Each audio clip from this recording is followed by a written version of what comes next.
Bismillahirrahmanirrahim. Assalamualaikum warahmatullahi wabarakatuh. Perkenalkan, nama saya Nurul Aziza. Saya mahasiswa IAIN Kendari, Program Studi Ekonomi Syariah.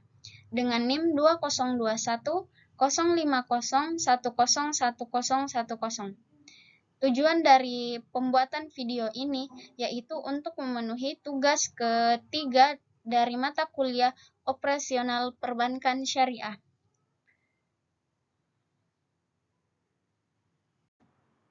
Nah, adapun materi pembahasan pada video kali ini yaitu ada dua materi pembahasan. Yang pertama, instrumen penghimpun dana bank syariah, giro syariah, deposito syariah, dan tabungan syariah. Yang kedua, produk jasa perbankan syariah seperti transfer, inkaso, clearing, dan sistem Bank Indonesia.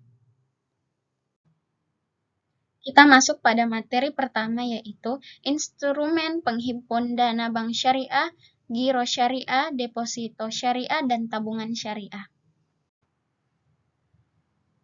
Kita masuk pada poin pembahasan instrumen penghimpun dana bank syariah seperti giro syariah, deposito syariah, dan tabungan syariah. Untuk poin pertama yang kita bahas yaitu giro syariah.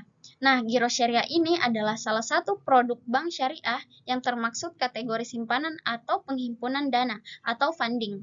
Berbeda dengan tabungan atau produk simpanan biasa, giro ini digunakan untuk pembayaran non-tunai di mana pencairannya harus menggunakan bilet giro, cek, maupun sarana perintah bayar lainnya. Nah, giro syariah juga adalah simpanan yang dapat diambil sewaktu-waktu atau berdasarkan kesepakatan dengan menggunakan cek atau kartu ATM, anjungan tunai mandiri sebagai media atau alat penarikan. Selanjutnya, giro syariah ini dapat dibuka oleh perusahaan atau perorangan. Selanjutnya, giro syariah ini memiliki aturan. Salah satu aturannya itu tentang setoran pertama dan saldo minimum. Jadi, dia memiliki setoran pertama dan memiliki saldo minimum pada giro syariah itu sendiri. Selanjutnya, cek dapat berbentuk tunai atau melalui rekening account payable. Selanjutnya, instrumen penghimpun dana bank syariah yaitu deposito syariah. Nah, deposito syariah ini merupakan bentuk investasi sesuai syariah dengan prinsip mudharabah. Investasi ini diperuntukkan bagi nasabah perorangan atau badan non-perorangan dengan pilihan waktu penempatan berjangka 1, 3, 6, atau 12 bulan atau on call harian. Pilihannya itu 7, 14, dan 12 hari. Dapat kita simpulkan bahwa deposito syariah ini adalah simpanan untuk jangka waktu tertentu yang dapat diambil setelah jatuh tempo. Selanjutnya, deposito syariah ini menggunakan bilet sebagai tanda bukti simpanan yang mendapatkan bagi hasil yang dibayarkan setiap akhir bulan.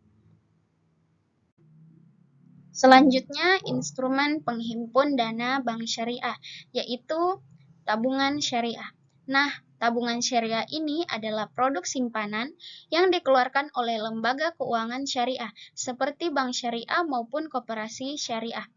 Hal ini dapat dilihat pada tabungan syariah yang harus berdasarkan akad syariah seperti mudharabah dan wadiyah. Dapat kita simpulkan, tabungan syariah ini adalah simpanan yang dapat diambil berdasarkan kesepakatan dengan menggunakan buku tabungan atau kartu ATM sebagai alat penarikan.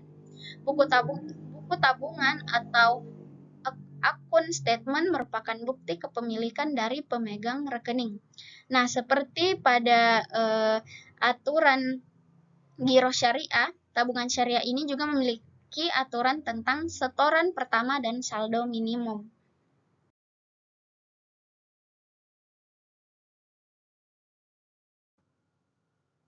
Kita masuk pada materi kedua yaitu produk jasa perbankan syariah, yaitu transfer. Salah satunya transfer. Transfer adalah suatu kegiatan jasa bank untuk memindahkan sejumlah dana tertentu sesuai dengan perintah si pemberi amanat yang ditunjuk untuk keuntungan seseorang yang ditunjuk sebagai penerima transfer.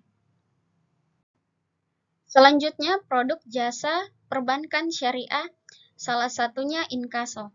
Nah, inkaso adalah pemberian kuasa pada bank oleh nasabah, bank perusahaan maupun perorangan untuk melakukan penagihan terhadap surat-surat berharga, baik yang berdokumen maupun yang tidak berdokumen, yang harus dibayar setelah pihak yang bersangkutan, pembayar atau tertarik, berada di tempat lain, dalam atau luar negeri, menyetujui pembayarannya.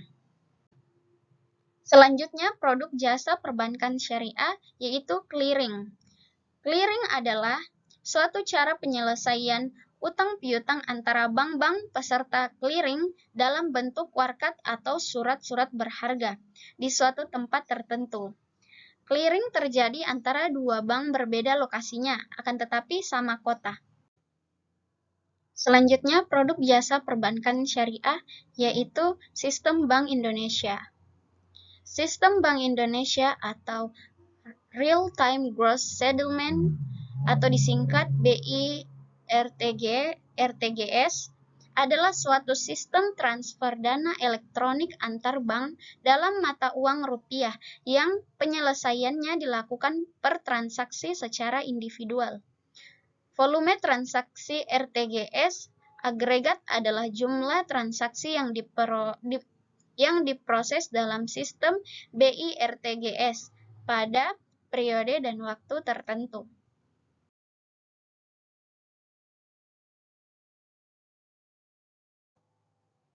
Selanjutnya kita masuk pada materi perbedaan produk jasa perbankan syariah, yaitu perbedaan antara produk jasa perbankan syariah, transfer, dan inkaso. Untuk poin pertama, transfer. Transfer ini salah satu poin-poin dari pembeda dari produk jasa perbankan lainnya, yaitu waktu tiba uang sangat cepat, dapat mengirim ke berbagai bank sekaligus. Nasabah tinggal ke bank, maka transaksi akan dilayani. Biaya pengiriman lebih murah, transfer juga bisa dilakukan melalui m-banking. Nah, untuk inkaso sendiri, warkat yang ditagih harus berasal dari luar kota, luar daerah, ataupun luar negeri. Inkaso dan warkat hampir sama. Yang membedakan itu warkat-warkatnya seperti cek, biliet, giro, wasel, kwitansi, dividen, surat askep, kupon, money order, dan surat berharga. Selanjutnya, perbedaan produk jasa perbankan syariah seperti clearing dan sistem Bank Indonesia. Untuk clearing sendiri, poin-poin yang menjadi pembeda dari produk jasa perbankan lainnya, salah satunya yaitu waktu penagihan lebih cepat, terutama untuk warkat dalam jumlah banyak. Warkat-warkatnya hanya berasal dari kota yang sama. Warkat yang ada dalam clearing hanya berupa bilet giro, wasel bank, surat bukti penerimaan transaksi dari luar kota, dan lalu lintas giral. Selanjutnya, sistem Bank Indonesia atau BI RTGS. BI RTGS ini digunakan untuk memproses transaksi yang termaksud hingga value payment system dan bersifat segera. Pada saat penggunaan BI RTGS dilakukan per transaksi secara seketika dan tidak dapat dibatalkan. BI RTGS hanya melayani transaksi transfer kredit.